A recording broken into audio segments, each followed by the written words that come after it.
रवि गर्मियों की छुट्टियों में अपनी दादी के घर आया हुआ था।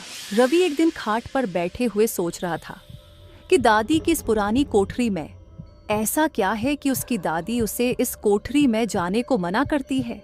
दादी मुझसे हमेशा इस कोठरी में जाने को मना क्यों करती रहती हैं? रवि को हमेशा इस घर में रहस्यमयी एहसास होता था।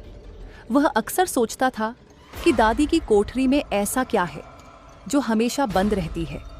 एक दिन जब दादी सो रही थी तो रवि धीरे से कोठरी की तरफ बढ़ा। धूल और मकड़ी के जालों से ढकी कोठरी में उसे पुराना सामान दिखाई दिया। तभी उसे एक अजीब सी चमचमाती पुरानी किताब दिखी।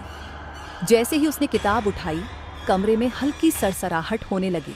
वह किताब को पलटता है और जैसे ही पहला पन्ना खोलता है, कमरे की हवा भारी हो जाती है। खिड़कियां अपने आप जोर जोर से खुलने और बंद होने लगती हैं। रवि अचानक से डर जाता है। तभी दादी की कड़क आवाज गूंजती है, रवि, इसे तुरंत छोड़ दो। रवि चौंक जाता है और किताब को वापस रखने की कोशिश करता है।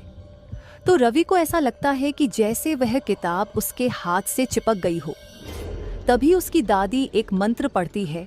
वह किताब को बंद करता है। एक हल्की काला साया किताब के अंदर से निकलता है और दीवारों पर घूमने लगता है। रवि अचानक से डर जाता है और दादी से कहता है कि दादी, ये क्या बला है?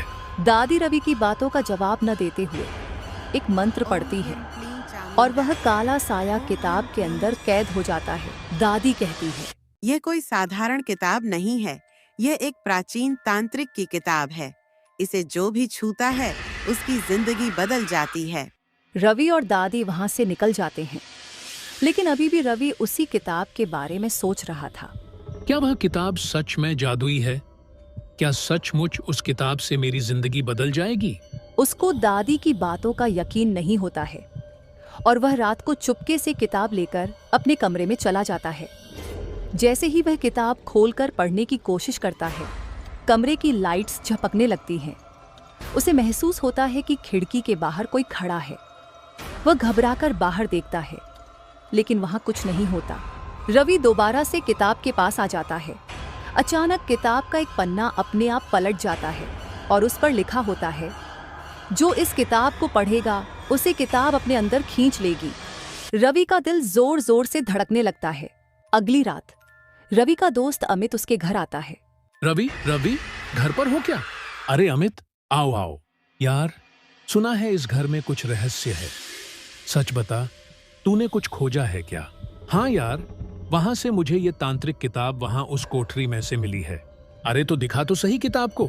रवि उसे किताब दिखाता है।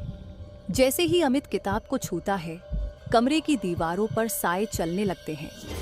अचानक एक काले रंग की भयानक आकृति किताब से निकलती है।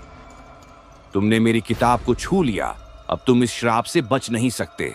कमरे में तेज हवा चलने लगती है। अमित घबराकर दरवाजे की तरफ भागता है, लेकिन दरवाजा अपने आप बंद हो जाता है। छाया प्रेत धीरे धीरे उनकी ओर बढ़ता है। रवि का दोस्त अमित उस प्रेत को देखकर घबरा जाता है। दादी दौड़कर आती है और जोर से मंत्र पढ़ने लगती हैं।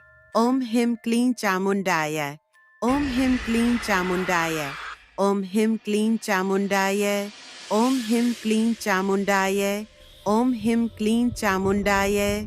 जैसे ही दादी मंत्र पढ़ती हैं, छाया प्रेत पीछे हटने लगता है, लेकिन वह फिर से किताब के अंदर घुस जाता है और अचानक किताब का रंग लाल हो जाता है। दादी रवि और अमित को लेकर पूजा घर में जाती हैं।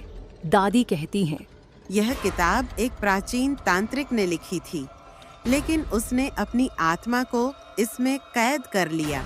यह किताब किसी को भी अपने अंदर खींच सकती है। हमें इसे हमेशा के लिए बंद करना होगा। रवि सोच में पड़ जाता है। तभी अचानक किताब हवा में उठने लगती है और अपने आप खुल जाती है। अंदर से आवाज आती है, मुझे रोक नहीं सकते। अचानक रवि किताब को पकड़कर जमीन पर पटक देता है। दादी मंत्र पढ़ना तेज कर देती है और किताब में से निकलती हुई काली धुंध गायब होने लगती है। किताब जलने लगती है और उसके साथ ही घर में फैली अजीब ऊर्जा भी खत्म हो जाती है। सुबह होते ही सब कुछ सामान्य हो जाता है। रवि, अमित और दादी कोठरी में जाते हैं और किताब की बची हुई राख को मिट्टी में दबा देते हैं। भाई, अगली बार कोई पुरानी चीज मत छेड़ना। रवि मुस्कुराता है, लेकिन अब भी उसके मन में सवाल होता है, क्या किताब सच में खत्म हो गई या फिर उसका श्राप अभी बाकी है।